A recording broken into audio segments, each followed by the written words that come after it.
What is up, everybody? We're going to be looking at 3 cities which are actually seeing a very large influx of purchases. These are London, Ontario, Cambridge, Ontario, and Guelph. These 3 cities have seen many first-time home buyers flock to and are picking up properties where they actually got dented quite heavily during the peaks of February of 2022 and did already take advantage of those price declines.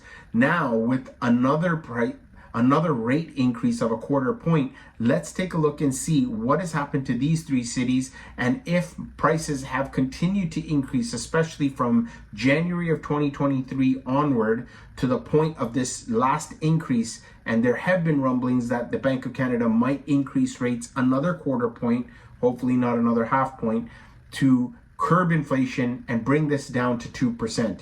Let's take a look at those numbers. 1, 2, 3, 4.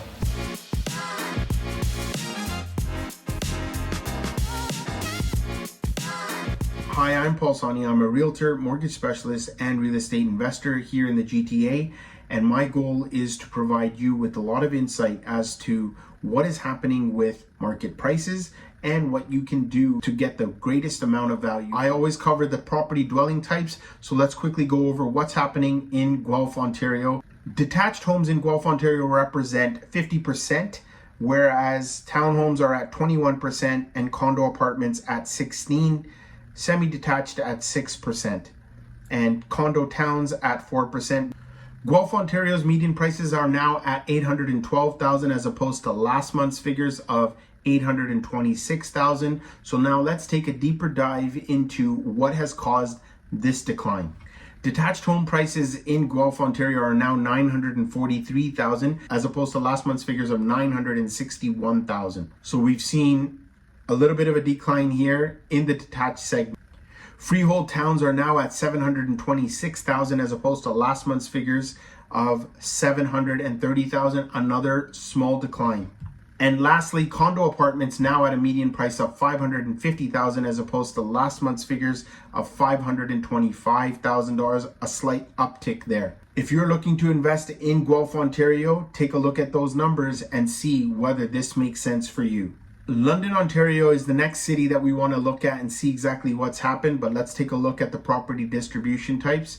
Detached homes do represent 63% of the property types, followed by townhomes at 20% and condo apartments at 9%. London, Ontario prices have now reached $625,000 as opposed to last month's figures of $630,000. So there has been a small decline in all property types. Let's break down the 3 largest property type segments. Detached homes are now at $681,000 as opposed to last month's figures of $700,000. So you can see there was quite a steep decline there. Freehold towns are now $505,000. Last month's figures were $535,000, another steep decline. Condo apartments in London, Ontario, $383,000 as opposed to last month's figures of $368,000. London, Ontario is one of those cities that did see quite a steep increase, especially January onward, and now you're seeing a little bit of contraction.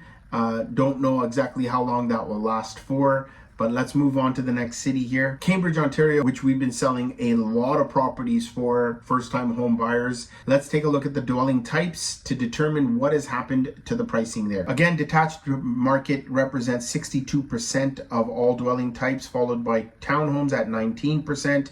We've got semi-detached at 7% and condo apartments at 5%. So let's take a look at the majority and see exactly what has happened in those particular segments to determine, does it actually really relate to what's happened to all property types. Cambridge median prices have reached $788,000 as opposed to last month's figures of $757,000.